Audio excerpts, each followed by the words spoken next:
Hey everybody, welcome to Geekoholics Anonymous, episode 179. I'm your host Rico, here with my co-host Dane Cody. Dane, Cody, and I get together once a week to talk about video games, TV, movies, and or whatever the hell we like. Primarily video games. Welcome back. Welcome new listeners. Thanks for spending an hour plus or more with us as we indulge ourselves. I don't know if we've ever had one that was only an hour long. Maybe on the short side. Last week's show was short. But it's still an hour and a half. I like the hour and a half. I think that's like a perfect length. We'll stop yapping so much then. We can keep them all that length if you want.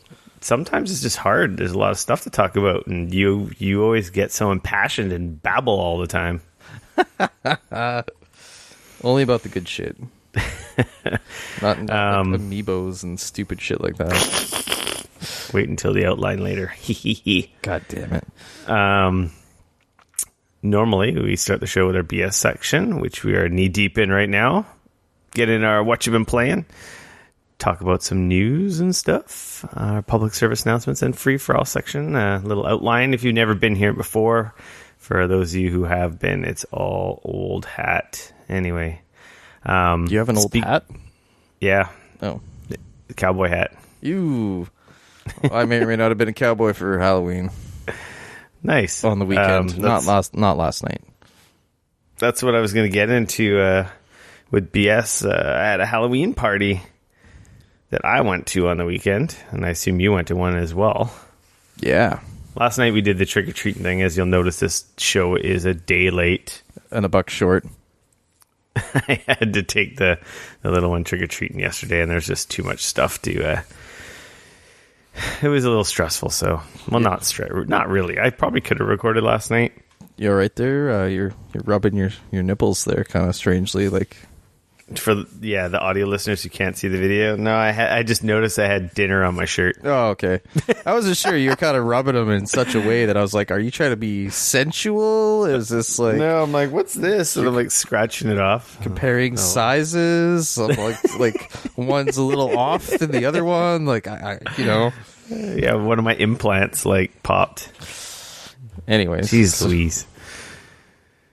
Yeah, I had a Halloween party and I dressed up as a freaking esports pro gamer. I saw that. I liked that you managed to put all our swag from PAX to good use. Pretty much. And I took my like actual proper wireless headset. Oh wow. I'm like, God, I was like, please don't get too drunk that I break it. It was good though because when it's on, it like pulsates the LEDs on it, so it was a good added effect. So you get a walk around like. Actually, I was funny. One person's like, "Are you a DJ?" I'm like, "No." Lame. I'm like, no one's gonna get who I am. They're gonna be like, they're all too old. Even though, to be honest, I was probably the oldest person at the party. I'm like, no one's gonna get who I was. And to be honest, actually. Someone was close. My buddy's sister was like, "You're a YouTuber." And I'm like, "Yeah, I guess you could close." Oh, that's so good. Yeah, most people liked it. I liked it. I was wearing like a jersey. I'm not a YouTuber. I'm an influencer. Some headphones. I had like our Acer Predator like hats that we got for free from the esports event. Nice. I was like all branded out with like a jersey with it was a soccer jersey, but you couldn't tell. It had like ads and logos all over it. That's so it funny. looked like a esports jersey. It's because only those of us real esports champions have real jerseys with our names on them. Yeah. I should have gone to that damn Lenovo party and got one this year. Yeah, it was fun. It was a lot of fun. Cool, man. And then we did trick-or-treating, and that was fun, too. Yeah, I was away for most of the weekend up in Timbuktu. And, yeah, it was fun. It was we had a good Halloween party and some good times with friends. Didn't leave a whole lot of time. Up as a cowboy? I put a cowboy hat on, if that's what you mean. Yeah. I was super lazy. We didn't have a whole lot of time to like prep and stuff. It was pretty we had like a long ass drive on Friday night to get up to where we were going. It was about after work, 3 hours away. Yeah, and I was up at 5 a.m. like last Friday, so it was it was a long day. So I kind of got home from work, threw some crap in the car, and drove away, and kind of forgot about the whole costume. I ain't got no time for no damn costume. Yep. So I put a poncho on and put a cowboy hat on, and they called me Dirty Danchez. Nice. It was great. So hopefully everyone out there had a good Halloween. I like Halloween. It's a fun holiday. It is fun. It's a good one. Yep. Not related to Halloween, but it was a scary story a few weeks ago. Oh, if y'all remember that one time that I had a bunch of hard drives die. Do you really want to tell people what happened? Yeah, I want to tell people this story because then maybe they can save themselves the hassle. Luckily, I will say, if there's one thing that this story has taught me, is to get you to not ever do any work on my computer. Well, that's the thing. I have a modular power supply. And if you remember, a couple weeks ago, I shorted some hard drives out and was very perplexed on how that happened. Right. Well, I got my working hard drives and my replacement hard drives because they were all like under warranty. So lucky, thank God. It did still cost me $5 to resurrect the one hard drive. Oh. So that's a cheap mistake. Right. But I had cables from different modular power supplies, and they look identical. Unless you really pay attention and notice that the pins were different on the one to the other. And had you not known just by a sticker on the ones that belonged with the one, right, you wouldn't have known. If that sticker wasn't there, I still probably wouldn't have caught it and did it again. I was going to use that cable again. I'm like, wait a second. Like as I was going to put it in the power supply, because remember I was all like suspicious of the one cable. rail being the problem, the and rail. in fact it had nothing to do with the rail. And the whole reason my computer didn't turn on was it was protecting itself because it detected something was wrong, obviously. Mm-hmm. But it wasn't enough to not short everything on that wrong cable. But when I went to go, I was like adding the hard drives back in the tower, and I'm like, oh, look at the cable. And as I'm going to put it in the power supply, I'm like, wait a second. This looks different. One of these things is not like the other. Yeah, one of these wires is in a different spot than the other one. That will definitely mess your shit up, man. Yeah. And then, of course, I go digging through my boxes and my power supply box that's actually in my tower. There's like a really high-end like Velcro case with all the expansion cables. Yep. And there we go. There's some more cables. And I used one of the proper cables, and all the hard drives are great and working in my tower, and no one's dying. That's key. The also cool thing about that realization is that means there's most likely nothing wrong with my power supply, and I was going to buy a new power supply. That's rad, man. I'm glad that you figured that out. Yeah, so be wary of modular. I don't know. It's like a SATA cable is a SATA cable is a SATA cable. Except when it comes to modular ones, because they're all different, because they all have proprietary...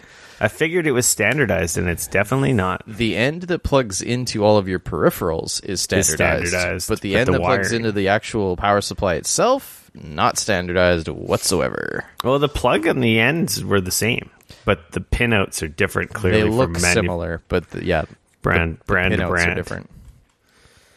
So, yeah, it was a rough lesson, but at least it only cost me $50, so. Fair enough. I'll never make that mistake again. There you go. Maybe I'll save someone's equipment out there. It had a happy ending. Yes, happy ending. Everything's fine and dandy and working, and it cost me $50, like I said. So, I guess with that, we can get into what you've been playing. Do you want to start, Dane? Is this just because you're making fun of how little I've played, or? No, I don't know. I have a lot of stuff to talk about, so you can talk or I can talk. I didn't get a ton of time. I did play a fair amount of Starlink because it was on my Switch. Yeah, that's pretty handy. Took my Switch with me, and so in the morning when everybody else was asleep, and I got up because that's what I do, I was able to play some Starlink, which is pretty cool. I'm quite a bit further. I have realized now that with that game, you just kind of, for the first I think if I was going to say anything to anybody out there playing it is to not get too caught up in the first couple worlds that you come across. There's a lot of, like, for me, like, I spent a ton of time on the first planet trying to unlock a bunch of shit that I couldn't do because I hadn't actually unlocked the ability to unlock all that stuff yet. And then I spent a ton of time on the second planet doing a similar thing. And luckily, I had unlocked most of the stuff except for a couple of things. And then now I'm on the third planet, and I've kind of learned my lesson. There was some stuff that I managed to unlock after the third planet that now I can kind of go back to the other planets and unlock some stuff. Like, I think I've unlocked everything now. So they've doled out this, they don't have all the systems opened up until at least the third planet. Yeah, so even after this, I'm probably going to finish the story stuff on the third planet and kind of see where they want me to go initially, just so that I don't get completely... Because there's a lot of stuff, and you can really get lost in the worlds and flying around and, like, shooting stuff, and it's great. It's just... There's a lot of it, and you can very easily get sidetracked, and it can very easily become spending 2 hours kind of just cruising around doing busy work, if you will. So I'm going to try and kind of push the story forward a little bit further just to see if, like, there's any other systems and stuff that I kind of need to be aware of so that I don't get too sidetracked and then find out I got to go back and do a bunch of stuff over again just because I can't unlock stuff or whatever. So, but there is kind of a big moment that does happen, and it kind of explains, you kind of have that big, like, oh, this is kind of who we're up against, and this is how we're going to take this thing down or whatever. So now you got to go down to the planets, and you got to try and, like, get everybody together so that they can try to... It kind of gives you that bigger picture so that, like, what you're doing isn't just, like, busy work. I kind of like there's a reason why you're doing all the side quests, and there's a reason why you're doing a lot of that stuff, which is kind of cool. You're uniting all the alien races for a rebellion. Maybe. I don't know. I just made maybe that up. Not. So yeah, no, it's really great. The one thing I will say is that I swear that game drains my Switch battery faster than anything I have ever seen. Oh, like, I'm sure it does. Like, I don't know why that game more so than anything I've played. I swear my battery lasts maybe 2 hours playing Starlink on 3D, battery. Open world, streaming data consistently. It's probably hard on the system. Yeah, I don't know, because I would have thought that, Super Mario Odyssey would have been pretty hard on it. A few other games that I've played, I figured would be pretty, Zelda, big open world game. That's true. But, like, I feel like I managed to easily get 3 hours or close to 3 hours out of Zelda. But there was twice on the weekend when I was playing, and I didn't feel like I definitely had not been playing that long, and I, like, went to my main menu and I pulled it off the charger. I knew I was at 100%. And, like, I was at, like, 8%. I was like, holy shit, I better, like, plug this thing back in and, carry on with my day. One of the upgrades we hope is coming with a new system. Yeah. A little bit better battery life would be really rad. If they could add another hour, I feel like that would be really, like, I would probably have to sell my old one and buy, I would like to think that I would have to sell my old one and buy the new one. Yeah. Because an extra hour would be pretty sweet. Going from 3 to 4. I don't think it would be hard to sell a used Switch either. Probably not. But yeah, no, I was surprised just because I swear, hour and a half, I don't even think I was getting 2 hours out of it. Which just kind of surprised me. Like I said, I don't know. But no, I'm still really enjoying that game. It's a lot of fun.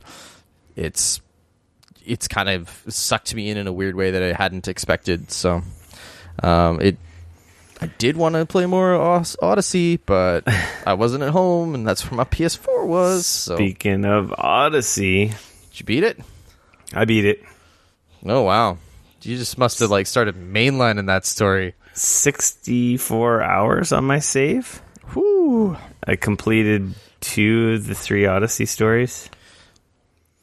Okay. What's the third one? Cultists. Oh, okay. So I haven't completed all the cultists, but I'm halfway through. I'm almost done. Gotcha. But you saw credits? Level 49 and a half. Funny thing is you don't actually get credits for the 2 endings. Interesting. So I guess technically you can say this game has 3 endings. I've seen 2. Okay. And I got the good ending. Ooh. Not that really means anything to anyone. But there's some choices you can make earlier in that game that will make it that you don't get the good ending. Really? Not that it's a bad ending per se, but if you want the best ending, there's a couple choices early on that you can't undo. Interesting. Very interesting. That's kind of neat to know. Because I'm at 44 or 45 hours, and I'm like fucking halfway through that game, not even. Yeah, the experience boost definitely helps. And I've had some decent sessions lately. Right. Well, that's cool. So you managed to do it before or as Red Dead came adjacent to Red Dead. Well, I got Red Dead, obviously, when it came out, and I started playing Red Dead the first day and the second day, and then I'm like, I really want to play Assassin's Creed, though. Because it's like, honestly, to be honest, and I'll talk. Well, I guess I'm going to talk about Red Dead after this anyway. I'm just so used to the systems and the gameplay loop of Odyssey. Yeah. That in Red Dead, I'm like, I don't know what I'm doing. There's so much stuff to do. I just need to go back to where I feel comfortable. I actually heard from some people that it was a little bit jarring going from like straight from one of those to the other. Just cause, oh god, they're so different. Because on the surface, they kind of look similar. They're big open world games where you ride a horse, but they kind of couldn't be more different in the way that they play and the controls and everything else. So different. Yeah. Anyway, I'll get to that. But so I went back to Assassin's Creed Odyssey. So like on Saturday and Sunday and Monday and Tuesday and Wednesday and today I just played more Assassin's Creed and very little. Well, I played more Red Dead now after that I've beaten Assassin's Creed, but right. My goal is like I'm so close, so like I can touch it, so I'm just gonna beat it. I'm not gonna 100% it. I have also become the rank 1 mercenary. Oh, very nice. Did you get into the arena? Do anything? Yeah, I've done the arena. Spoiler alert, there's more to do after you finish it. I imagine there is. I guess it's just more post-game, like level 50 content. Oh, okay. Cool. I imagine it just gets harder. Right. But it's done, not done. So, like, there's so much stuff to do. There's still so many side stories. There's the whole cultist thing. Like, there's a lot left for me to do. Right. I'm by no means done the game, per se, but I am done the 2 main storylines. Right. Okay. I will say, I don't know if it's much of a spoiler alert. Spoiler alert, fast forward 30 seconds if you don't want to hear my impressions of the ending. I'm not going to say the ending. I'm just going to say how I felt about it. Sure. So skip 30 seconds now. It was okay. Was it? I mean, I really liked the end of Origins. I thought I can't even remember. To be honest, I can't even remember the end of Origins. Wow. I know that was last year. Yeah. Okay. So it was okay. I think I was more satisfied with that ending, though. I think I can remember that much. All right. I don't remember being disappointed. Okay. I'm not disappointed. It's just weird that when you do the ending and there has been no credit roll, so I'm just so confused to like when so does it doesn't roll? Kind of feel like you've beaten. Yeah, it kind of doesn't feel like I have beaten the game, even though I got an email from Ubisoft yesterday after I finished the 1 main storyline. It's like, congratulations on beating the Assassin's Creed Odyssey, but there's still lots to do. And it's like, yeah, no shit, because I didn't see credits and I don't feel like I beat the game yet. I've heard from other people that even when you beat all 3 endings, you still don't get credit roll. Oh, okay. Well, so I don't actually know if there is a credit roll in Assassin's Creed Odyssey. Maybe it's just on the main menu credits. Maybe, I don't know. Anyway, I will go back after I play some more Red Dead I'm so happy with that game, and I've enjoyed it so much. And I'm just a badass now too, right? So yeah. like I wreck shop. That's awesome. There are some challenging freaking bosses, though. I will say. There's I don't know if you even had gotten to. There's a point where this. I don't know. I can't really get into it without spoilers, but there's some cool bosses. I've heard this. And a cool thing you have to. It's another main storyline quest line that you have to do. Yep. You need to be level appropriate for those, or it's going to be a bad day. Yes, I've heard that. I think I know what you're talking or alluding to, but I may have brute forced the last one because I think you actually have to be level 50. Oh, really? I did it at 49. Fair enough. But you made it work, so that's all that matters. Hell yeah, because I'm so good at video games. I'm pro esports video game player, YouTuber, streamer, influencer. But yeah, so Red Dead came out. It did. I've been playing some Red Dead on a PS4 Pro. Okay. I had to buy it myself. I was not provided it from Rockstar. Yeah. I think I played 3, maybe 4 hours of it. Okay. It's a very, very pretty game. Okay, yeah. I've heard, if you want to blow people away with just like, how check good this out, it's look? a video game. Like, the way it looks, it's like every scene, like, shot, I don't know, it's just something about it just seems so artistic and, like, beautiful. Like, I just stop and go, that looks awesome. Just riding the horse through the country, like kicking it in the cinematic cam, looks awesome. You can play it first person. Yeah, obviously, if you've never played a Red Dead or Grand Theft Auto game, it's third person open world. Cowboy RPG. It's action adventure game. Adventure. It's RPG light. There is some building, leveling up some of your stats. Mm-hmm.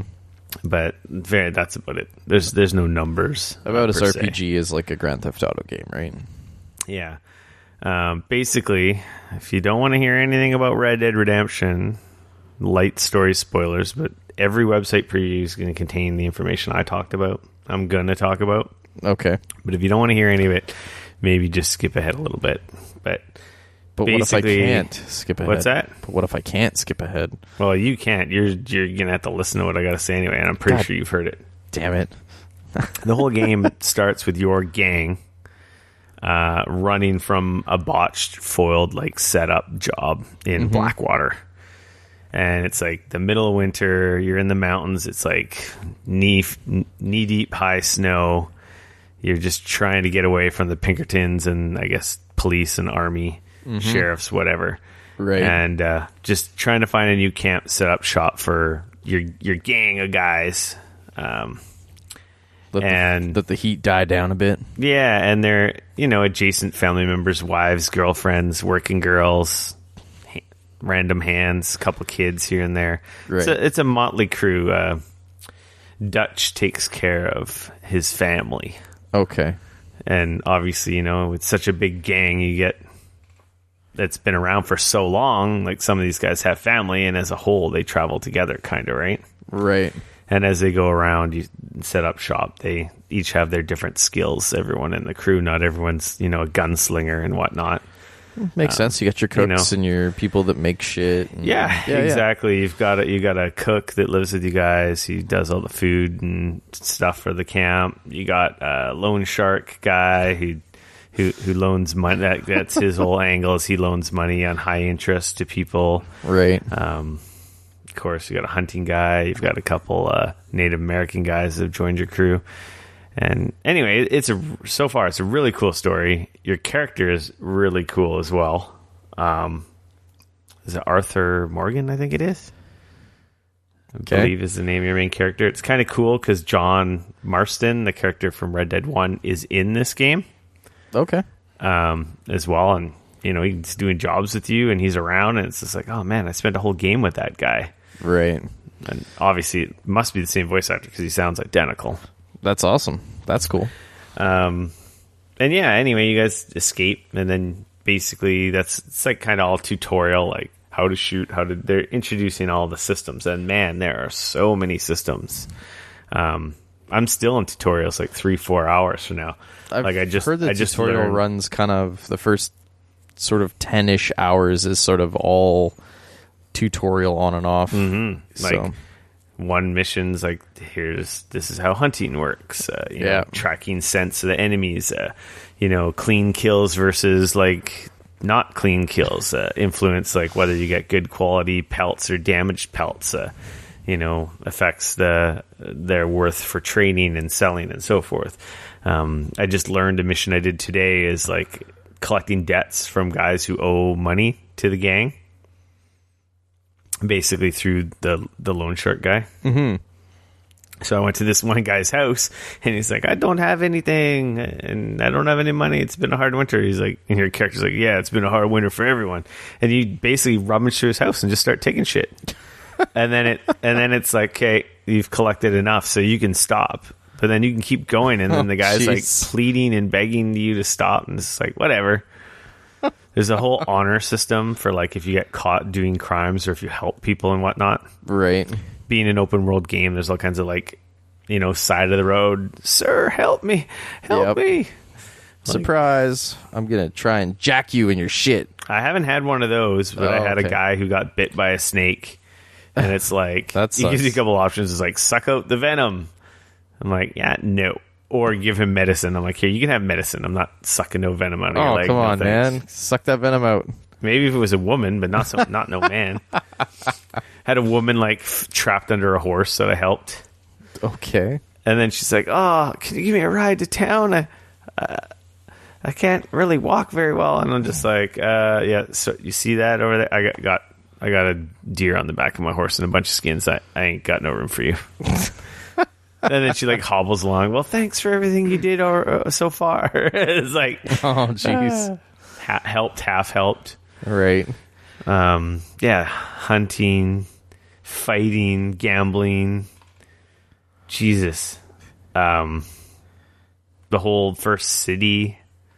Learning about bounties, going on a bounty hunt. The bounty hunt missions are like quite... The thing I really like about the missions and even some of the side activities, they kind of have like the level of like storytelling and care given to them like Witcher 3 does. Right. They're not just... how in like, not a knock against Assassin's Creed, because it has probably so many more missions than either of these games put together.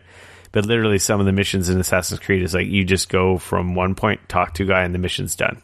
Right, yeah. You gave the thing to the thing. You went from A to B. Whereas, like, I went on a bounty hunt, and, like, there's a whole confrontation with the guy, and he's trying to get away, like, get out of it, like, talk his way out of it.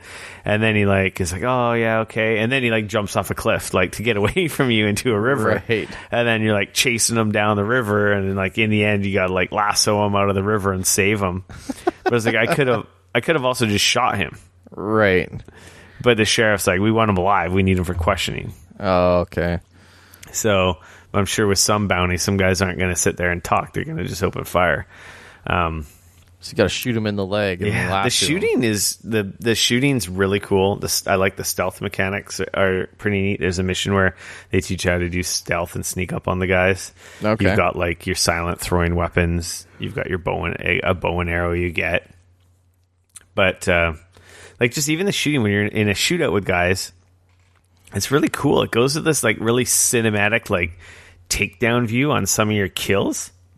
Did I? So you'll like snipe a guy in the neck or whatever, and then it'll go like black and white, like the blood will be like all like highlight. Like there's really cool effects and cinematic shit that happens on some of your kills. Right. And the music is just, it's so good. It's so perfect. Like the atmosphere. A thing I guess that some people have kind of complained about this game is your character has a lot of weight to him. Like it's very animation. I've heard that there's animations for absolutely everything. Oh, yeah. God, yeah. Almost like they had 8 years to make this game, and eventually the animators were like, well, we got nothing else to do. Let's just animate fucking everything. Yeah, like the attention to detail in every aspect of this game is top notch. They've created such an awesome world, and they want you to see it and interact with it, and that's where this one has so much depth. That's definitely been the biggest complaint that I've heard you can from sit people. there and open 3 drawers to a dresser and look through the 3 drawers. And if there's 4 items in there, then you have to reach in and you pick grab up them one each at a time. item. Yeah. You can at least just hold down your square button and he'll empty out like a whole like dresser if there is a lot of stuff. So it's not like you're sitting there tapping your button a lot. Okay. But well, that's it good can at be a least. little slow and prodding as you're, because the movement has a heft to it and everything's deliberate. It's a very kind of a far cry from GTA or like Uncharted, where I kind of feel like your characters are like on ice skates, like we're spinning around in circles, you know, like Right. unrealistically. Oh, I don't. Do you know what I mean? Oh, I know exactly what you mean. Yeah, this character's not like that. It's like when you dive, you don't get a perfect dive. You kind of just huff out of the way, which is like, you know, Yeah. I don't know how many people besides maybe a gymnast or some super in shape guy can do like a jump and roll like most characters do in a video game. Oh, for sure. Like, you know, so it's cool that like everything is like deliberate, and it's just they paid attention to like reality, even though it's a video game. I think, like, knowing myself, I think that while on one hand, I think that would be rad for a while, I think 50 hours of that, by the time I was done, I would be like, fuck, I just want to hit a goddamn button and I just want to grab everything. Like, you know what I mean? Like, that's the only thing that, like, kind of, like, hearing about people talk about this game, like, so much of it sounds super wicked and I'm really into, but I worry that it's all of the little things like that for myself, knowing how I am and the way that I have, like, the way that my time works to play games and stuff like that. Like, it's interesting, like, you know, hearing other people outside of other than yourself, like, talk about it and stuff. And like, there's some people that have definitely, you know, they were like, yeah, I've been playing for 30 hours and I think I like it. Oh, I know. And I'm like, really? And they're like, yeah, like, I want to keep playing it. That's not the problem. But I'm not sure if I like it yet. And I'm I like it. Okay. That's really kind of interesting. Yeah, that is weird. I don't know. Like, I really like it. Yeah. It's So like for me, immediately. that stuff may, like, that is something that I could see for myself, knowing the way that I am, that could make or break it for me. And I know enough about myself to recognize that. I don't know how much of that, like that stuff could, you know, when they over animate things sometimes, like, I get that they want you to see it and they want you to spend time with it and they want you to slow down and enjoy everything. But at the same time, it's like, I'm not 18 anymore, you know, in high school. I don't have fucking 12 hours a day to be able to play video games. Like, it's, you want to get in, get out. It's not even that I want to get in and get out. Like, I definitely enjoy. But you don't want to waste with 20 games. minutes of your 40 minutes in just animations. Totally. Like, if I have like a half an hour to play, like, I don't want to spend, you know. And like, just some of the things that I've definitely heard as well is like, I don't know how much you've seen of this yet, but I've also heard that there's like 1,000,001 button combinations that every once in a while sort of you feel like you're kind of not fighting the controls, but it's just like, I've heard stories about people like, oh, I went to do one thing and I shot somebody in the head by accident, and then that caused a whole nother problem. And like, that thing that was supposed to happen it's not that complicated. There's one button that shoots, and if you shoot, it's because you hit your shooty button and you're an idiot. You know, but I just mean, you know, like I also know what is it, like, I was watching a stream the other day and like they were the button that you use to look for animals that you hunt is also the same button that you use to jump off your horse. And so like he was trying to like, but the button wasn't, you know, because of course different things for different buttons, you know. I don't know what they were doing because that but essentially it, like, I was watching and there was a few times where he was like, yeah, cool, and he went to like do it or whatever and jumped off his horse and he's like, fuck, no, god damn it. I don't know what he was doing because the tracking button is not the same as the getting on and off your horse, so I don't know what the hell he was doing. I don't know. Triangle, like any GTA game, is how you get on and in and out of vehicle, on and off an animal. Yeah. So, But anyways, that's strange. Yeah, I can't really explain what's going on there. I haven't had any issues with the controls. No, that's good. Like, I don't know. If people think they're complicated, they probably just don't. Maybe don't play games that are more than 2 mouse buttons in WASD or something. I don't know. It's not that complicated. But there is a lot of stuff. Like, you hold down right to get into your satchel. You use both your bumper buttons or your stick, but you actually use the stick buttons. You use all the shoulders, all do stuff. Like, you do use every button, that's for sure. Yeah. I'm loving this game so far. I just felt bad with Assassin's Creed being so close that I went to bang that off. Yeah, no, and for sure. I'll be full Red Dead here on out for the next little while. Like I said, I played around 4 hours. I'm gonna play more. So far, it is so good. The storytelling's amazing. The world, the detail, the graphics. Like, man, it's a top-notch game. Oh, absolutely. It better be. I mean, it's 8 years going to be my game of the year. $750 million spent on it. It better fucking be good. Now is it going to be my game of the year? I don't know. It's too early to tell. Right. Like, it's been a big year for some pretty awesome games. As good a game as it was, I still was able to pull myself away. Right. But yeah. There's so much stuff to do. I've just barely scratched the surface. There's challenges. There's hunting. There's the whole aspect of being a good guy, a bad guy. There's getting bounties on your head for doing crimes. Like, if someone witnesses you do a crime, you can actually chase the witness down and deal with the witness to reduce your wanted level. Right. Because if they don't go and report it, unless there's police around or sheriffs around, there is no immediate consequence for crimes. But if a witness sees you and goes and reports it, then they'll come to that area looking for you. Right. And it's kind of funny. You can turn yourself in, spend a night in the jail if your bounty isn't very high. Pay your bounty, and then just get out of it. Right. Or, like I said, I just learned how to deal with witnesses, whether you deal with them nicely whether or not you shoot them, or is up to you. Try to. I don't know how much the whole honor system comes into play. I think if you are too dishonorable, people might not deal with you in towns. Like, the attention to detail, it's insane. Like, you go to a shop and you can go to all the shelves and see all the stuff. Yep. Right, and then it's like, wow, it's like shopping in Walmart. Where's that freaking thing I want? Where is it here? I don't know the language of stores if they're always in the same spot. So right now it's just kind of daunting. Or you just walk up to the counter and go to the catalog and pick stuff out of the catalog. Right. Which is like an old timey Western mail order catalog with item descriptions and pictures, and it's so detailed. Do you have to wait for no, your you stuff get to come in? Oh, okay. No, you get the stuff immediately, but it's an easy way to browse everything that store has. Right. There's crafting. There's the hunting animals, certain skins for crafting. There's the trapper who takes your premium skins and unlocks special outfits and stuff. Right. I spent a bunch of money upgrading some of my gear, like my bandolier and my ammo pouch and stuff like that. There's people in the camp who are always talking to you. There's all kinds of stuff. There's everyone's doing their stuff. Today I had one of the girls in camp hey, I was in town and I couldn't help notice a bunch of suspicious guys going into the doctor's office and they never came out. Something weird's going on there.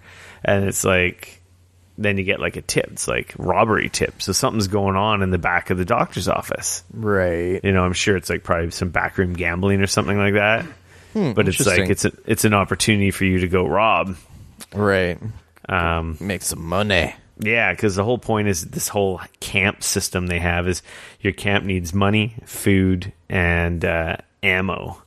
Or maybe it's medical supplies. Yeah. Medical supplies. Food, and everything gets used by the camp as a whole. And you contribute. You go hunting, give food, you give ammo and whatnot, and all this stuff contributes to the well-being of your camp. I don't know what happens if it totally dwindles. Keeps a counter of who's contributing what money-wise. Right. Yeah. I've clearly contributed the most compared to everyone because there's a ledger that says what everyone's done. I've heard that it's a little bit funny to like sit there and look through the ledger after a while, because it's just like you're dropping in tons of money, you're dropping in tons of supplies, and the other guy's like, he dropped off 50 cents and he dropped off $1 and like shit like that, right? Yeah, I was like, I'm saving up for something. I have like $140. I had like 200 or 300, but I bought a bunch of upgrades, and I need like 200, and it's like I'm at 140, and then I was like in a gambling game, and these guys are like betting like 10 cents, 12 cents, 20 cents. I'm like, dude, I need to make some money here. Like, the biggest guy at the table had like $7. I'm like, okay, I'm not making any progress here. This is not how I'm going to get rich. And of course, there's like a million challenges. Like, there's so many systems and levels of stuff I still haven't even seen yet. Oh, for sure. Let alone like, oh my god, the interactions in town, the stores. Like, there's a lot of stuff. Like, it's a beautifully crafted and alive world. Right. It's so well done. And like I said, I just sit there like literally every couple of minutes like, man, I can't believe this is a video game. This is just unreal. Yep. You know, and that like games like God of War visually that game was stunning, but it's fictional or like mythical, like it's not real, right? Yeah. So there's a little bit of like disbelief that you can kind of like, well, yeah, I don't know, that would probably look like that. It's just like a fantastical video game with crazy creatures and stuff, and then it's like, this is like, and it's not photorealistic, obviously, but it looks real good. The characters still look like video game characters, but man, the world, the details in the world, it's like, holy crap, it's like insane. Yeah. If you were to show your past self this video game when you were like a little kid playing NES, you'd be like, what? Your mind would probably like break. Yeah, when games went 3D for me, that's when I think it broke my brain, when I was a kid growing up with all the 2D systems, and suddenly like these other systems were going to go 3D, and I was like, wait, what? I didn't think that's where this was headed. I was playing all these great 2D games on my Super Nintendo, and now all of a sudden we're diving into 3D shit on the PlayStation and the Saturn, and yeah. So, yeah, there'll be a lot more stories for that. I've just scratched the surface. It's so good. Cool, man. I was going to have a story in our news about the Fallout beta not working and getting super pissed off about that.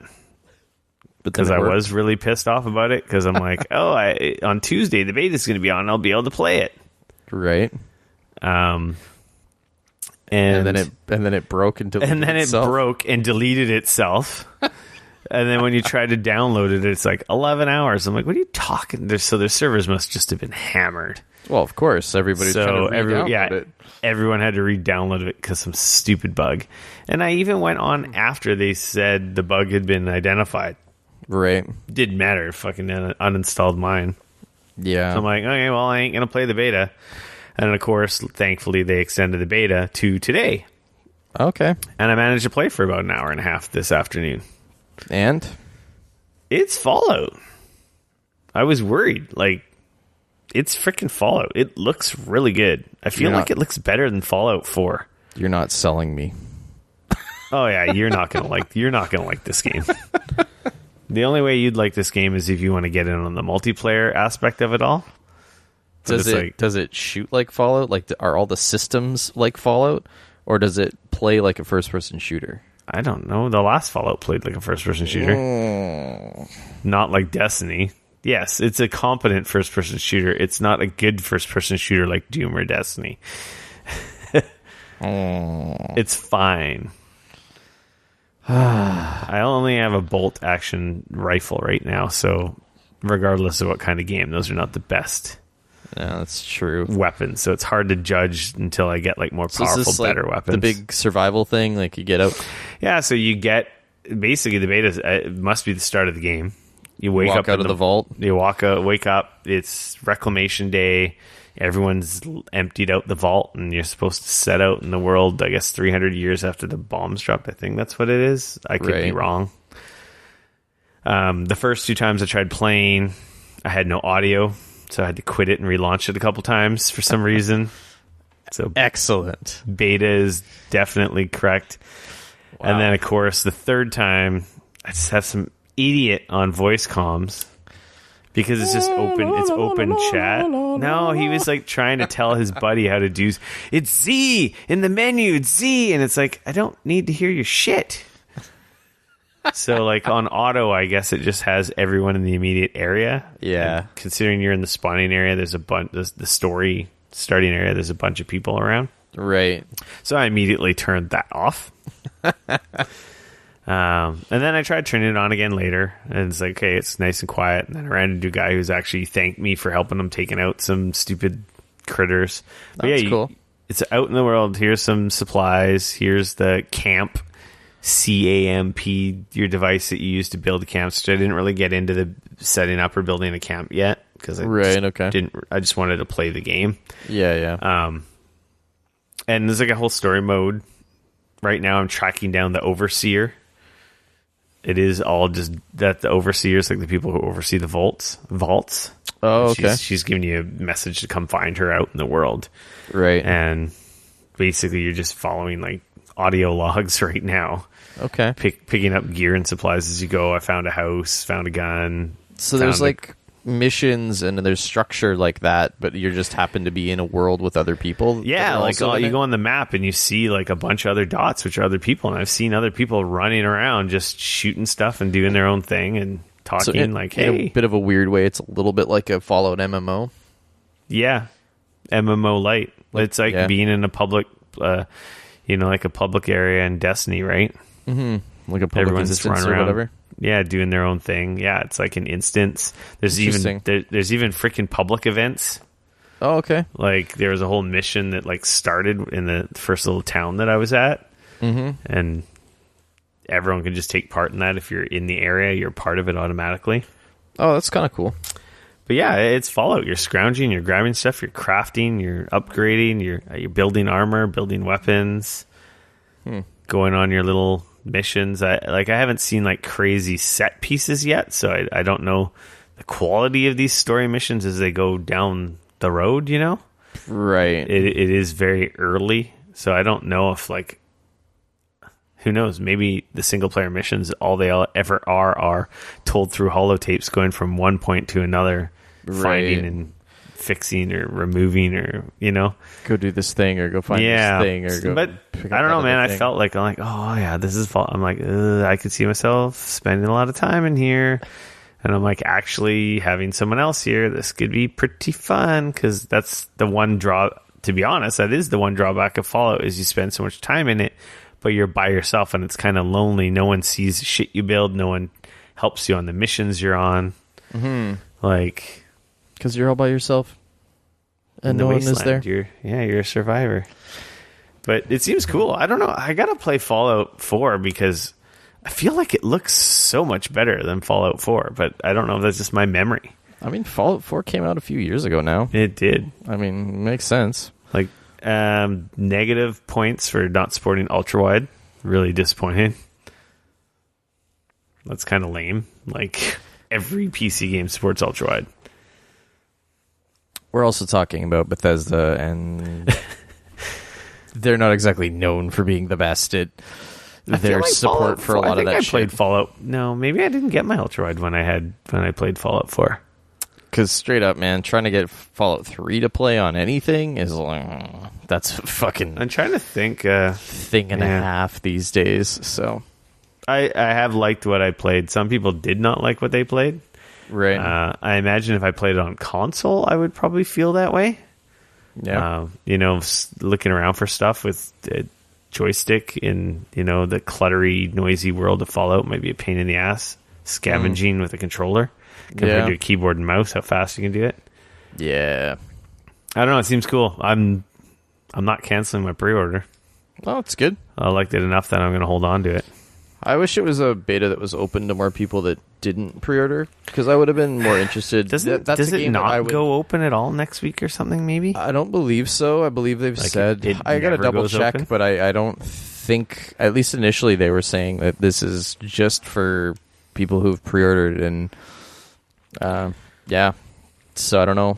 But that to me, because I'm so... not really a Fallout fan, it's definitely not a game that I'd be willing to spend money on only to find out I don't like this.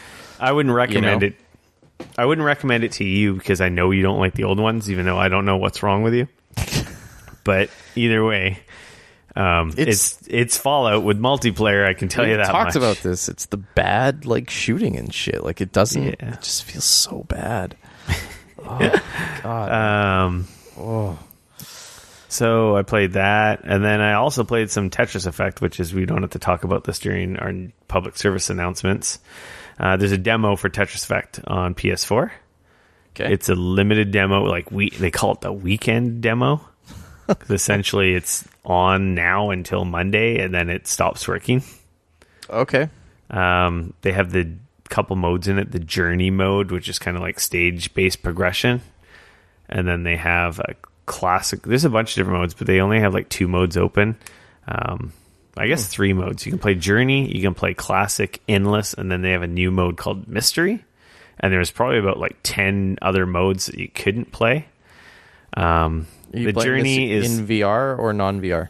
I played both. Oh, okay, cool. So I played it not in VR at first, and I'm like, well, what am I doing? In not VR, it's just pretty Tetris, right, with really cool music. Okay. In VR, it's freaking like Rez had a baby with Tetris. Interesting. It's made by the same people, right? Or it's it's a collab with the guys who made Rez. Right. So it's trippy music, electronic music, house music, like really funky beats. The kind of also reminds me of Lumines in that like moving the Tetris pieces changes the music and like has sound effects. Oh, that's cool. And then like smashing lines like drops beats and stuff, and it's like everything you do affects the music. Nice. As well as really awesome visuals. In VR, this game is freaking awesome. I was like sitting there bobbing my head the whole time I was playing. Oh yeah, I'm buying it, no doubt about it. And it'll be fun to play. I think there's multiplayer versus, I don't know. Either way, if there's not, it was so cool and relaxing and tripping, like playing it in VR. Sweet. I like the mystery mode was really cool. The journey mode's kind of like stages, like complete so many lines as it's getting faster, and then it progresses to another stage and then another stage, and then you beat it, right? Right, okay. There's a new mechanic. What do they call it now? Oh, I can't remember it now. But it's basically you complete so many lines, and then you can pull on your R2 button, your R2 or L1 or L2, your triggers. And basically what it does is it's for bonus points, like all the lines you add that you complete in this short amount of time, like create this big giant block at the bottom of the screen, and the more you get, the more bonus points you get. Interesting. And then it clears the whole pile at once. Sweet. And that mode lasts a certain amount of time or until you hit the top. And you don't lose if you hit the top during that mode, because it's kind of like a bonus point kind of mode. Right. Because everything in the bottom will just get pushed off if you manage to hit the top. Because I guess you could technically... They call it rush. Is it rush mode? Maybe is that what they call it? I can't remember now. God damn it. Which is kind of neat. I guess it's a new aspect for just people who want to ramp up their score, right? Yeah. That's cool. But the mystery mode is really neat in that you're trying to complete 150 lines, and the gameplay is randomly changing. Oh. So I don't know if it's like every lines or if it's time. I don't know what was the characteristic that made it change, but it's like you're playing normal Tetris, and then all of a sudden it's like the play field flipped upside down and the controls were opposite. Ooh. So the pieces were coming from the bottom going to the top of the screen.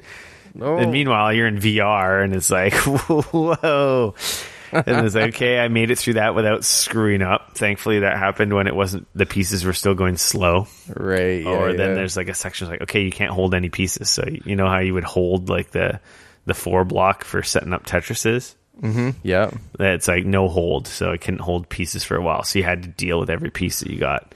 Oh, so it was real Tetris from there was a mode with bombs that would show up, and you had to complete a line with those bombs in them before they exploded, or they would mess up your play field. Oh, okay. There was mode where the pile would randomly shuffle. There was a part where random weird shaped pieces that weren't Tetris pieces fell down. Okay. And of course, in VR, I guess this mode must be specific to VR. There was a mode where it like zoomed right in your face, and the pieces were like gigantic, and it was close to you. So you kind of felt like at the at the bottom of a giant Tetris playfield, Right. which is really cool. Of course, that obviously I think it only really works in VR. Yeah, I mean, it sounds like it would be ideal in VR, not so great Meanwhile, otherwise. The music was like freaking awesome, and the visuals are like awesome. That's cool. And it might go really well with some of that stuff that's now legal in our country. That's funny. Anyway, I'm sold. Right If on. you're on the fence, you can try it this weekend. Until Monday, download the demo now. Huh. I would say you got to be if you don't like Tetris, it's not going to do anything for you. Yeah. It's because all it is Tetris. Right. And just a really cool, spiffy, chirpy, excellent looking version with cool music. Hey, man. New Tetris is always good. Yeah.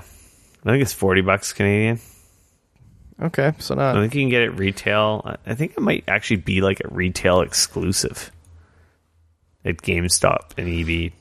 No, it wouldn't surprise me. Otherwise, you can get it digitally. I could be totally wrong about that, but anyway, yeah. So that's what I've been playing. I guess we can get into the news, the news and stuff. And stuff. You were done. You didn't have anything else, right? No, I haven't had time. 2B from Nier, Automata is confirmed for Soulcalibur 6 as a That's DLC pretty character. Cool. Yeah, that is really freaking cool. It's a good fit. So that was at Paris Games Week this week, which, to be honest, in the last few years, this has been like the least announced. There's been like no announcements at the Paris Games Week. It was really quiet. And then last year, like Sony dropped a ton of stuff, and then this year, nothing. I'm hardly hearing anything much out of it again. Yeah, I think it's that lull before the next generation. Kind of seems pretty obvious to me. So yeah, 2B seems like a character right at home. There's a video trailer embedded in the podcast notes if you want to check her out in action. Just gonna have an extra stage. Of course, there's a Diablo ad at the start of the video. I'm like, wait a second, this isn't the game I was looking for. Speaking of which, Diablo, I think, is out tomorrow? Yes, Friday. Tomorrow on Switch by the time you listen to this. And if you did not listen to the PAX episodes, yeah, that game seems real competent on Switch. Mm-hmm. I think it's been getting good ratings, hasn't it? Yes, very good. Like, surprisingly, a lot better than I would have expected, to be honest. I know GameSpot gave it a 9 out of 10, which is pretty crazy. So, yeah. I played enough Diablo 3. If I didn't play tons of it, I would maybe be interested in the Switch version, but I'm like, no, I played enough. So that's kind of cool. 2B in Soulcalibur 6. I need to play more of that. I have that game. Red Dead Redemption 2's HDR support seems to serve no real purpose. This story from Eurogamer, Digital Foundry, who I mean, it's not even that it doesn't really serve a purpose. It's that it's not doing real HDR. It's literally fake DR. It's turning the little like light on your HDR thing that says, yes, we're doing HDR, but it's literally not doing any HDR. Yeah. Nothing HDR is happening whatsoever, which I'm kind of surprised they would do that. Like, I don't really understand why they like to me, this just seems like one of those things where like you're gonna say yes, we support HDR, and you're gonna make a couple changes so that it like makes the HDR indicator turn on. But you gotta understand, like you have to realize that people are gonna like go like, well, wait a second, this is clearly not HDR. Not to say that the game doesn't look amazing, because it does, but it's just they're essentially lying to people by saying it's got HDR, because it doesn't. Yeah, after this story, I just turned it off. Yeah. And to be honest, I didn't even notice the picture change. Right. I mean, that... Yeah. So, unless they do a patch or something, I don't think it's even worth having on, which is kind of disappointing. Yeah. But I mean, to be knows? honest, they might still... I mean... it may get a patch to actually like turn on real HDR. So anything is possible. To be honest, the game still looks so freaking good. Oh, totally. So that's kind of funny. Red Dead Redemption 2 companion app hints at a PC port and VR functionality. Some people have been ripping around in the companion app files, and have seen references to PC and apparently a VR. Yeah. Whether that's true or not, who knows? Maybe it's just leftover code from libraries used to build the app. Who knows? Yeah, for sure. It's hard to say, but I don't know. I already said it. It's going to come out on PC. They're just they know what they're doing. They're not going to announce it until next year. Probably E3. I mean, the Grand Theft Auto 5 PC port didn't come out for almost 2 years after. Was it 2 years? I thought it was a year. But no, that was the PS3 to PS4 was a year, and then it was another year to PC, right? Yes, right. Or like half a year. It was close to 2-ish years before the PC version came out. Yeah, it's coming to PC. There's no doubt about it. I want to say that it would be stupid of them not to, because it's leaving a lot of money on the table. That being said, fucking Rockstar, man, some of the decisions they make when it comes to some shit, you're just like, what the fuck? Like, why didn't they port the original Red Dead to PC too, right? Like, that to me seemed like a no-brainer as well, and they were just like, nope. So who knows? My gut says, why the hell wouldn't you? But there's another part of me that's like, I would also hate to be that person that was like holding out, and it never happens either. So I don't know. We'll see. Just because something is in a companion app of all things, it definitely doesn't really. I don't know. Yeah.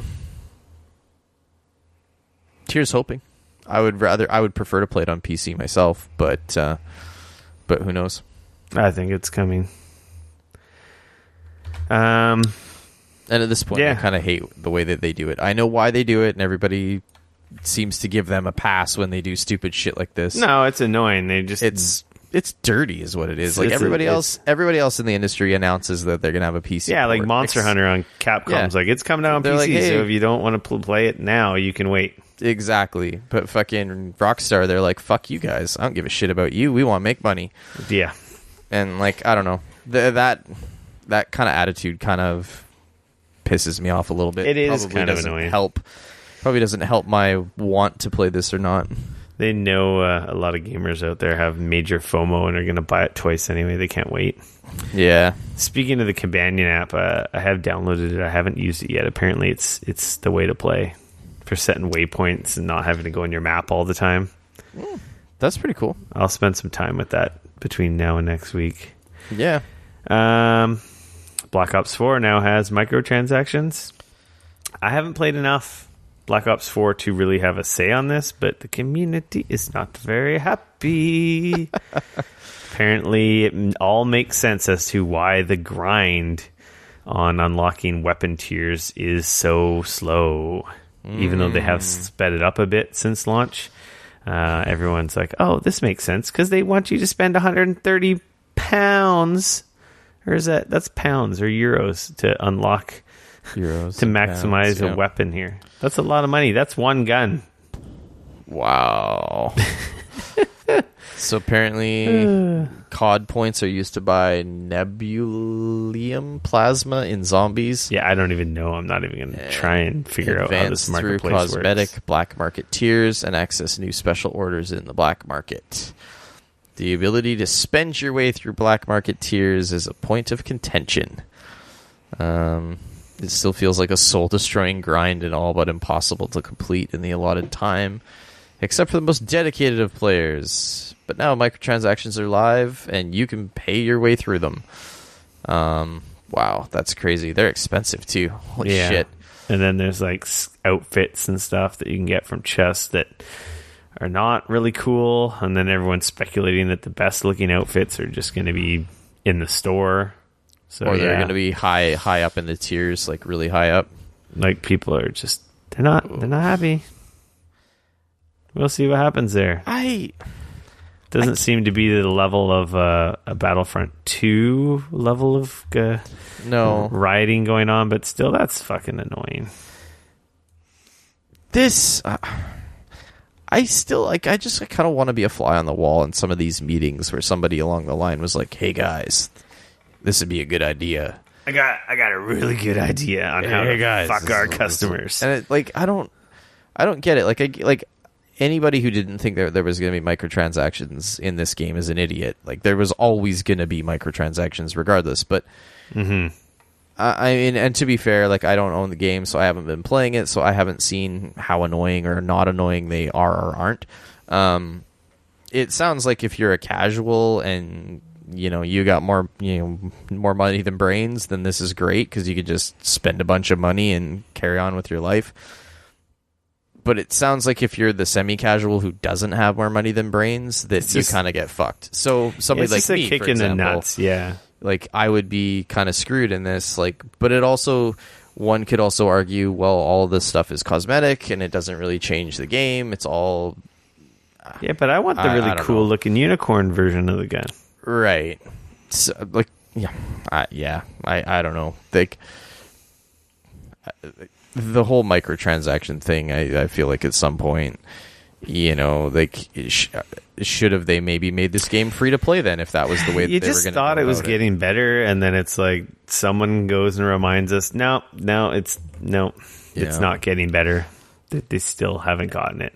And on top of that, it's like, it's a full price game. Yeah, there's no single player, it's multiplayer only, and it is full ass price game. The two worst offenders, full, like, Battlefront 2, and I'm not gonna say these guys are a totally bad offender, but quite yet. But clearly people are pissed, and yeah, it's a full retail game. Like microtransaction to shit if your game's free to play. Yeah, I mean, if you're paying full pop, like, that's a pain in the ass, man. Yeah. Fortnite is very similar to this, but Fortnite's free to play, so if you don't want to ever buy anything, you're not ever really missing out on anything, because this is a full $80 game in Canada, and like, oh, yeah. Anyways. I wonder if Fortnite's going to look at this and go, hey, we need to put gun skins in our game. Fuck yeah. I mean, no. They don't have that yet. There's a $1 billion idea, Epic. If you do it, I'm suing you.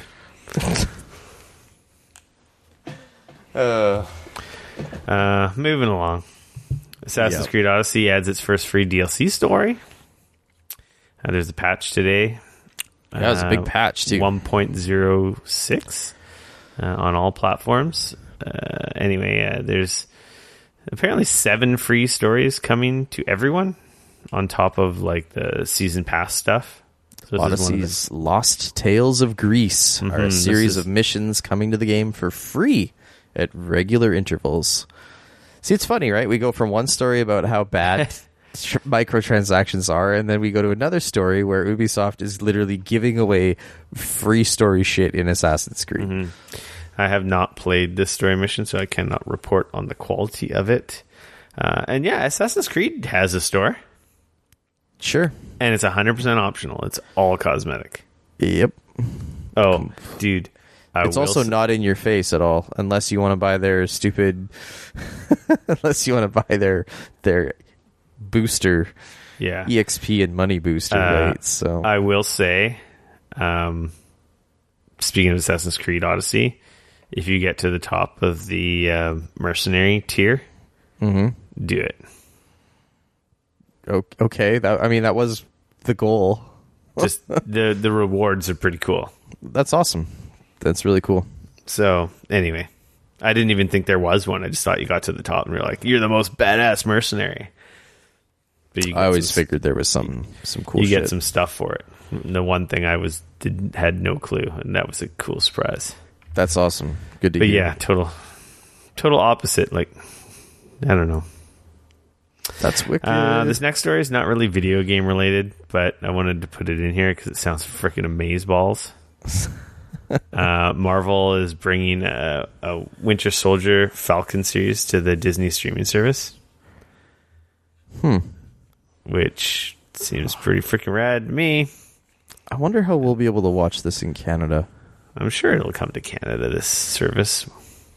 Well, the DC service is not coming to Canada anytime soon. Yeah, but this is Disney. DC is freaking... It's all rights and shit, man. Yeah, well, Disney has money. They'll make it happen. It wouldn't surprise me if this ends up on Netflix in Canada.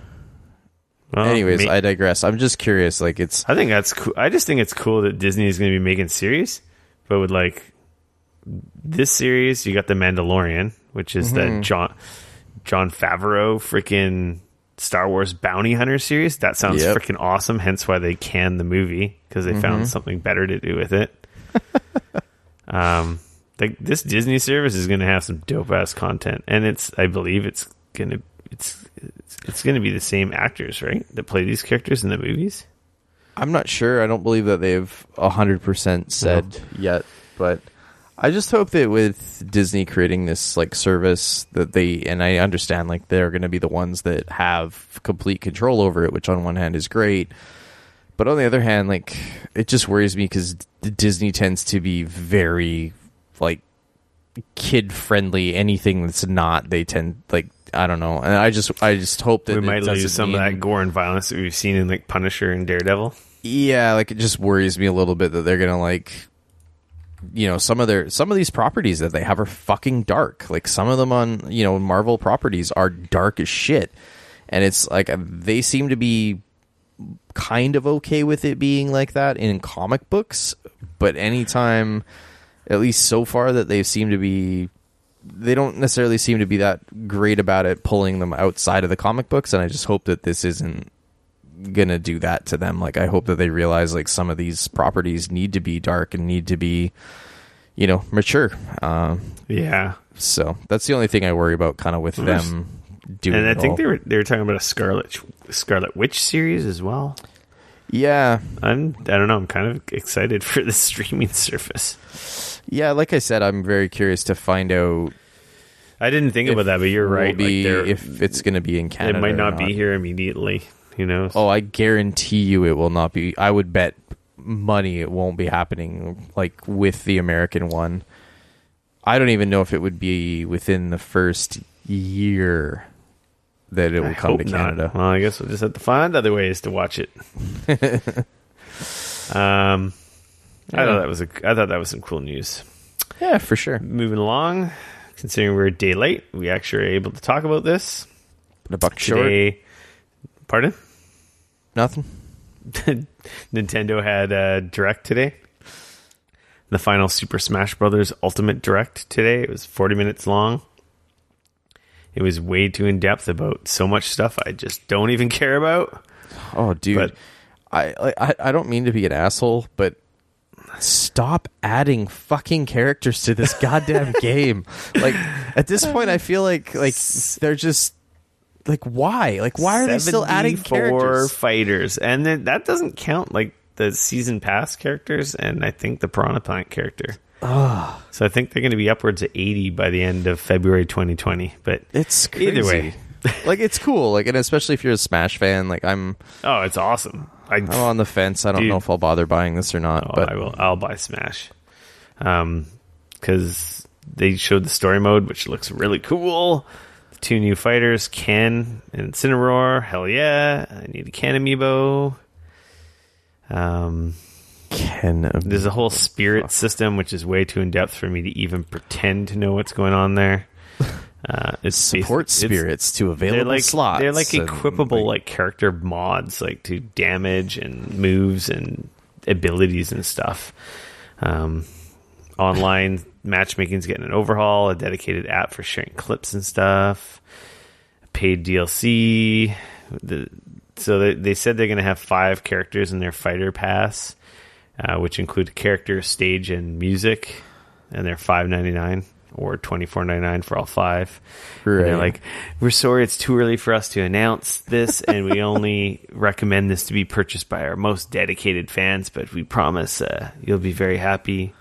And apparently if you buy the game early or between a certain time frame, you get the Piranha Plant character. Okay. As well. The story mode was revealed, which looks neat. And yeah, that's about it. New characters, modes. It was really long. Oh, look, they're creating a new standalone Nintendo Switch online app called the Smash World app. Like, what the fuck are you doing, Nintendo? Jesus Christ. Like, oh, fucking Nintendo. Anyway. And then probably the most important news out of all of this was the new amiibos. Oh, God. And photos. And release dates. I can't believe they are still pushing this crap out. They're awesome. Shut up. They're the best video game collectibles ever. I wish PlayStation made them and Capcom made them and everyone made them so you can get characters for everyone. Anyway, there's new amiibo. Check out the podcast notes if you want to have looks at those, if you care about that or have that. Speaking of amiibo... Oh, jeez. Diablo 3 apparently has an amiibo coming out. BlizzCon is this weekend, and apparently Loot Goblin amiibo was a leak. And apparently there's two other ones as well that were also mentioned by this leaker with less detail, a demon amiibo and a default amiibo, which the leaker was like spot on with the Loot Goblin leak. And GameSpot or Diablo's Twitter account came out and showed photos of it, which I think is pretty. It's a little stylized treasure goblin. I assume at BlizzCon this weekend we'll find out about the other two if they are in fact true. Which I don't know. He's right about one, so. And I think it's a GameStop exclusive. It's an amiibo. Yeah, apparently it's like a reskin game. Apparently of a Loot Goblin that was part of some blind vinyl series, Diablo series. So maybe the other amiibos are like that too. I like Diablo. I like amiibo. Seems like a good mix. PlayStation Classics, full list of 20 games are announced. That is a thing that definitely happened. Yep. Here is the list, the full rundown. Battle Arena Toshinden, Cool Borders 2, Destruction Derby, Final Fantasy VII, Grand Theft Auto, Intelligent Cube, Jumping Flash, Metal Gear Solid, Mr. Driller, Oddworld Dave's Odyssey, Rayman, Resident Evil Director's Cut, Revelations Persona, Ridge Racer Type 4, Super Puzzle Fighter 2 Turbo, Siphon Filter, Tekken 3, Tom Clancy's Rainbow Six, Twisted Metal, and Wild Arms. It's a solid lineup, but so many of these should have been the sequels. Yeah, I do not fully understand why on earth Twisted Metal should be Twisted Metal 2. Yeah, because the Twisted Metal 2 was a way better game. Destruction Derby 2, way better game. I mean, Siphon Filter 2 or 3, even? Much better game on PlayStation 1. Yeah. This is definitely for the most weird... part. Half of the list is solid, but it makes me less excited about spending $130 on this thing. But there's a big but. I'm pretty sure this thing will get hacked within the first 5 minutes of being released to the public, and you'll probably be able to put whatever games you want on it you want. I think it's a real bummer because it is a bummer. I'm kind of surprised actually that these systems are still coming out without a store where you can download more. It just seems like money left on the table. Sony's like, yeah, you want to play more? Then fucking buy a PlayStation 4 and we got a whole store full of games for you. It's true, but it's like, you would have thought like the Super Nintendo Classic would have a virtual console built into it. How hard is that? Because Nintendo. Duh. I know because of Nintendo, but then look at PlayStation doing the exact same thing here with their system. They could be selling us these sequels for $5-10 a pop. Yeah, but you also have to remember, this is for a different audience than you and I, who are used to buying something for an extra $5 or $10 a pop. This is for somebody who has the mad nostalgia. Maybe they have kids and they want to show them the games that they played when they're growing up. So they buy it, they plug it in, it just works. I do and they have never have to worry about that, right? And it just works. They don't have to worry about it going online. They don't have to worry about any of that shit. They don't have to worry about my PlayStation account and all that crap. It's just you put it in and it just works. And that's kind of the point of all of these miniature systems, right? Everything PlayStation forward, I kept. Yeah. I have my PS1, 2, 3, 4. I have my Xbox One 360 One again. It's a bummer to me because like they've announced the Japanese version of this, which in my opinion is a better lineup. Yeah, I didn't look at that list. Yeah, it's cool, not cool. It's just kind of depressing. There's also some huge games that I like absolutely thought would have been here. Like, where's Gran Turismo? Like, if that's not Gran Turismo and Wipeout. Yeah, and those are both games that are owned by Sony. Like, it's not like you have to go find the rights to them. Like, I would argue that you could have replaced.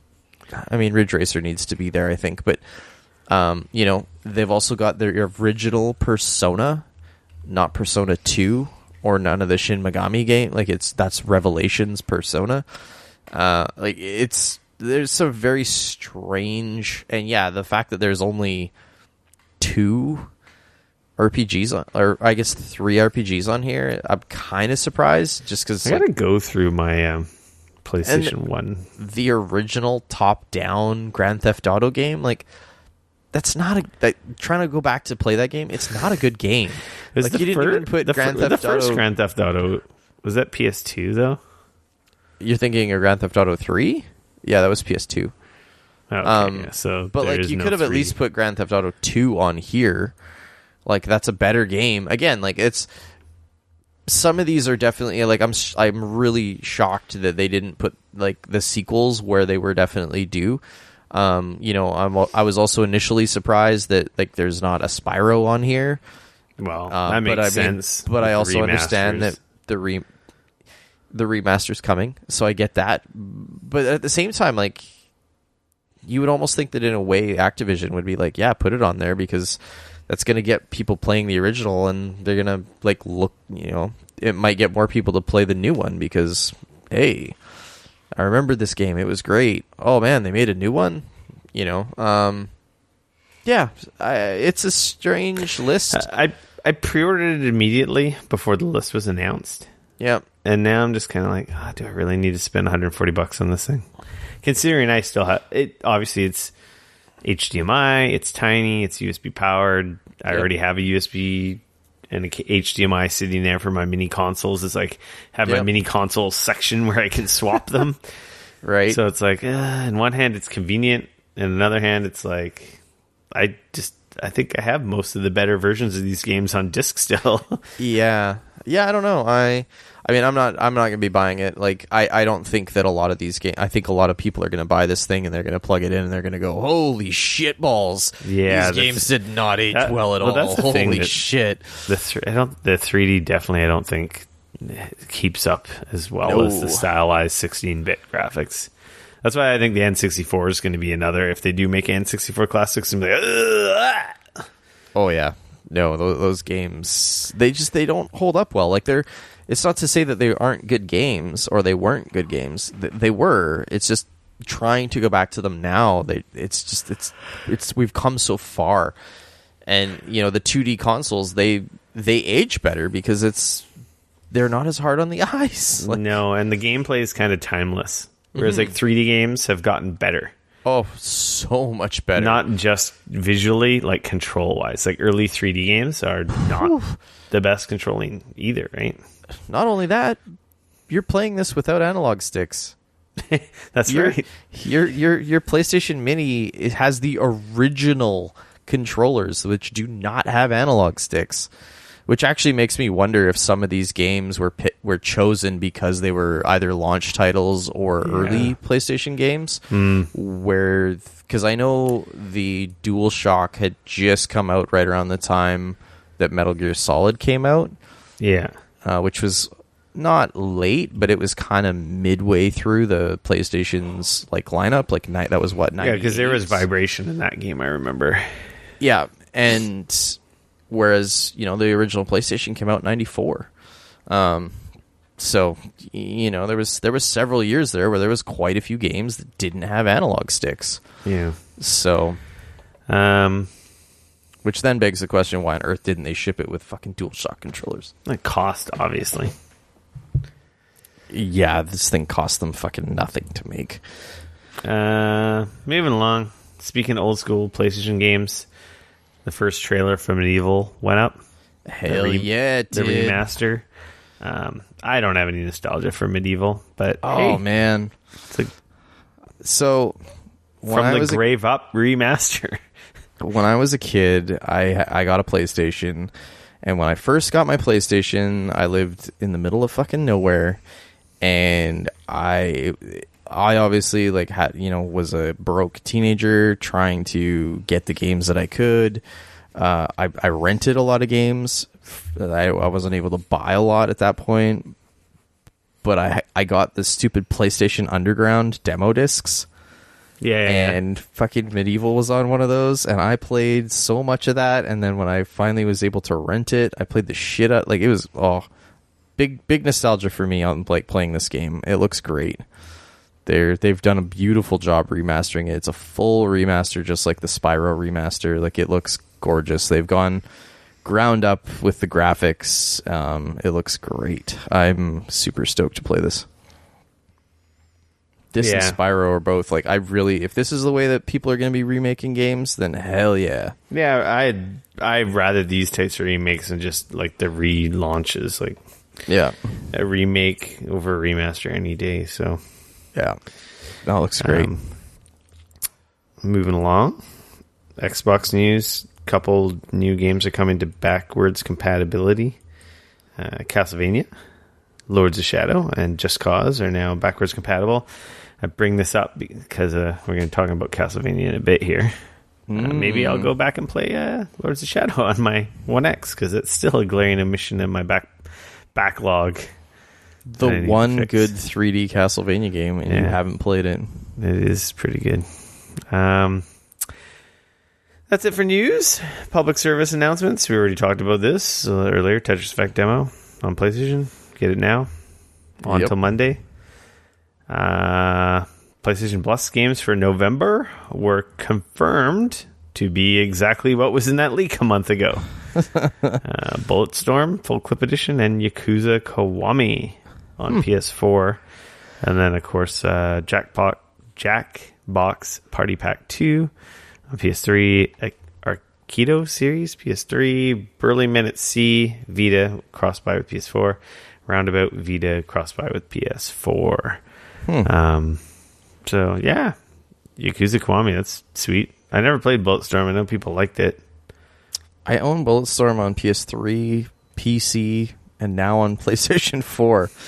One of these days I'll probably play it. And it's this new edition, so yeah, all up-resed and pretty and stuff. And of course, to match this announcement, we've got our new games with gold for November from Xbox. Battlefield 1. That's pretty good. That's pretty sweet. Full AAA title. Just in time for Battlefield 5. Get you into the mood for that. Or Battlefield V. Race the Sun. The original Assassin's Creed. Interesting. And as a back compat game, obviously. Pardon? As a back compat game. At 360 and plays on Xbox One. And then Dante's Inferno as well. Oh, interesting. Not a bad lineup. Dante's Inferno was one of those games that kind of got middling reviews, but might be kind of fun to like play as a kind of God of War clone from back then. Mm-hmm. Yeah. And then we've also got, for a final public service announcement, the Twitch Prime November games. Overcooked, Overload, Pillars of the Earth, and AER Memories of Old. So you can actually log in on your Twitch Prime account and add those games to your account. I think they're there now. You checked, right?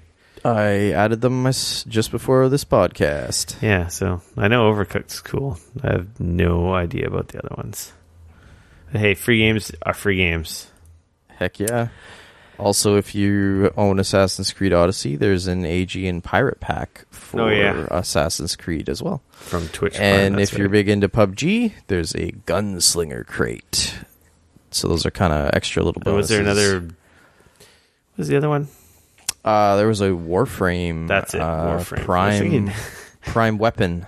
I was like, War Prime. My brain. So, yeah. Free for all section. Free for all. That's it for PSAs. Castlevania Season 2 is on Netflix. And it's fucking great. Have you watched any of it? So it came out. I was very On excited Friday. about it. Yes. Last week. Same Yep. day as Red Dead. Yep. And the Castlevania re-release on PS4. It came out, and I was very excited about it. And I watched the first season. I really liked it a lot. Yep. It's only 4 episodes, though, so it's not very Yeah. long. So you can essentially watch it like an hour and a half. Super ramps up, and then it's like, what? You're done? Yeah. So my wife hadn't watched it, though. I watched the first season by myself. Yeah. And I was very excited about the second season. And I was like, look, we'll go back and we'll watch the first episode of the first season. And if you're into it, then we'll keep watching. And if you're not into it, then I will watch the second season by myself. And she was into it. We totally watched the first whole season. Nice. And we've started the second season now. I've watched halfway through the second season. Yes. Nice. And so have I. We've finished episode 4, so there's 8 episodes in the second season, and so far I'm fucking loving it. They've actually confirmed there's going to be a season 3. Fuck yeah. The day after it was released, the story went up. So it's like, I guess the viewership numbers come in that fast. They're like, yep, okay, green light, third season. Oh, makes me so happy. Yeah, season 2 is pretty fantastic. There's a lot of character development, new characters. Yep. The whole War Council, all these characters, and it's so good. next to Dracula, different layers of stuff going on. Oh yeah, Alucard and Trevor's relationship. Oh my god, there's just so much good stuff going on. It's freaking violent and gory as all hell. Oh yeah, it's rated R for sure. It's super violent. I love the animation style. I love like the art. It's very anime style, right? But it's the Americanized anime. Yeah, some people really don't like, but I really like it. I think it's great. I'm a huge fan. I really, really like this. I like the voice acting. I like the music. Even though it's not the classic Castlevania music, I still do like the music they have in it. I think it's really well done. I wish if this is how they were going to make video game movies / TV shows, fucking I am on board. Oh, this is the best adaptation, hands down, of a video game to like a media. I isn't think video games. Yeah, outside of like a visual media, like something that's not necessarily comic books. Because there's been some pretty rad like comic book. Yeah. Okay. Stuff. Sorry. I mean, like in terms of, because there has not been a good video game movie. No. And I doubt there ever will be. This is the closest somebody thing. Someday will crack it, but this is the closest thing to a good video game movie. Yes. It's actually better because it's a video game series. If you watch season 1, it's like a movie because it's about an hour and a half long, and then now you have season 2, and it's like 2 more movies. Good. Yeah, it's so good. It is awesome. I really like Alucard. I like Trevor. I like everyone. I even like the bad guys.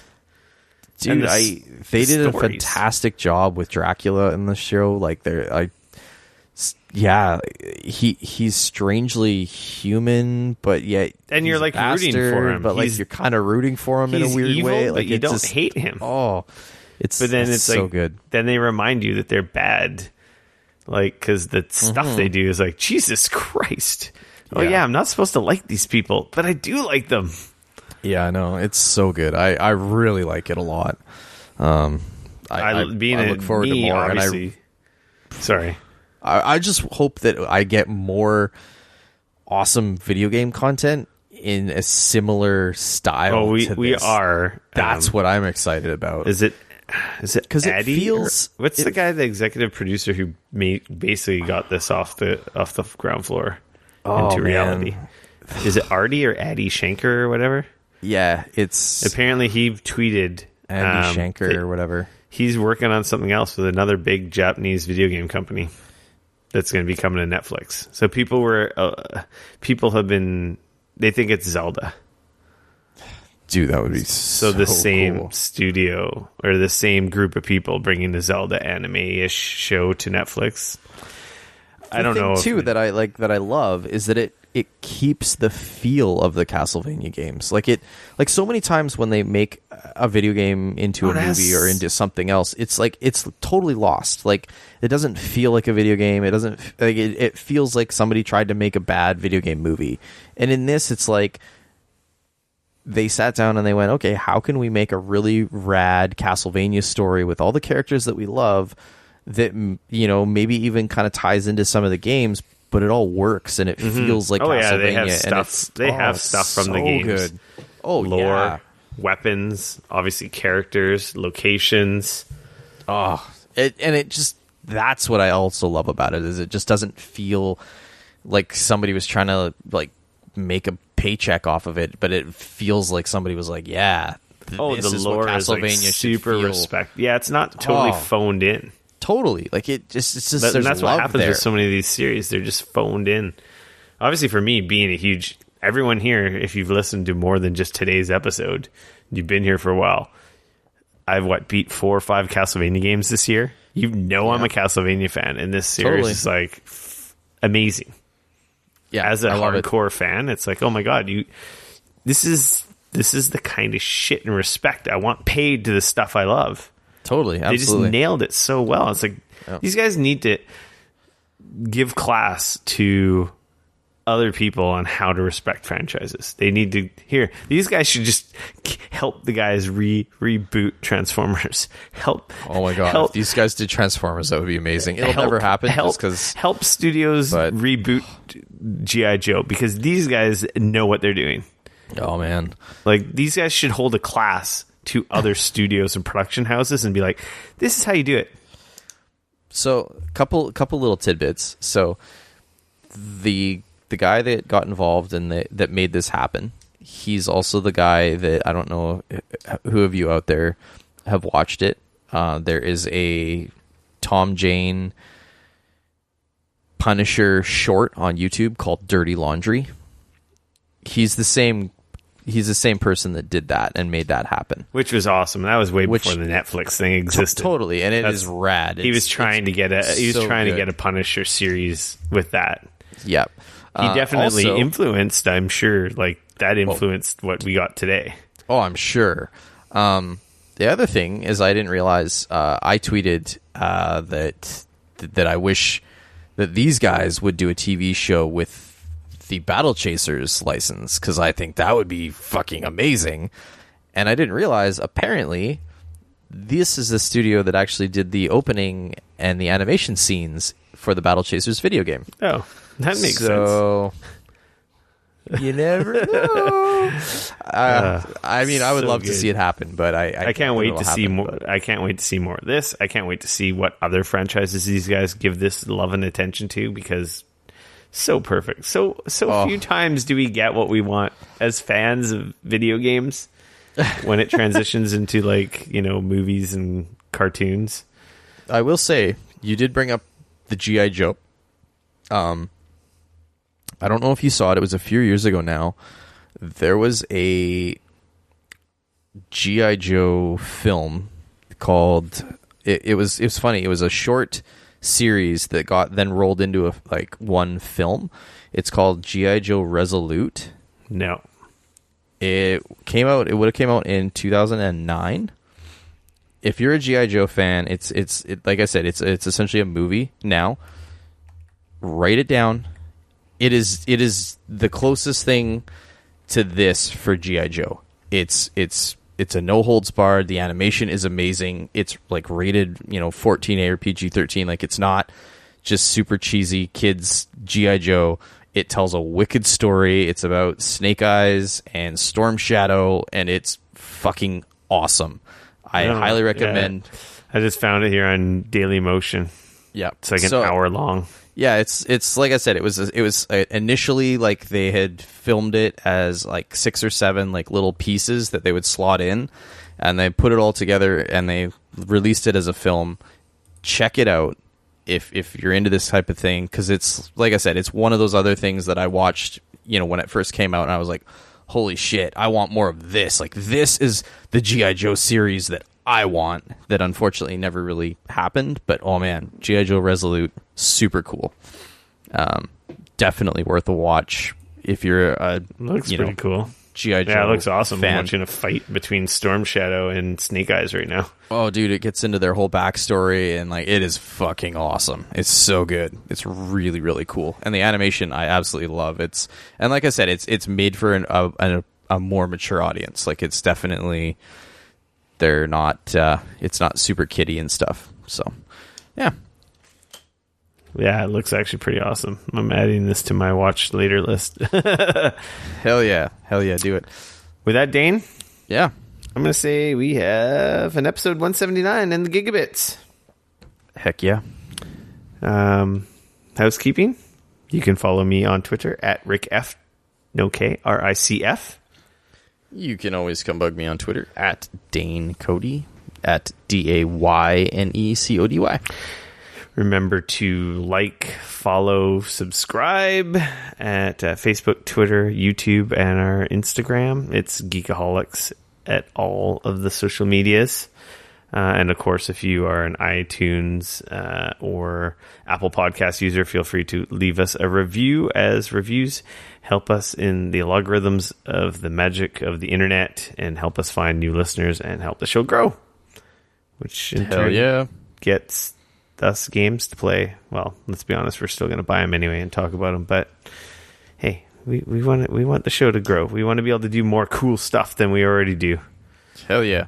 And that takes support from the wonderful devs and manufacturers out there. So, and listeners like of you. Of course. Yeah. Do. 1-800. If you call right now and donate $20. What?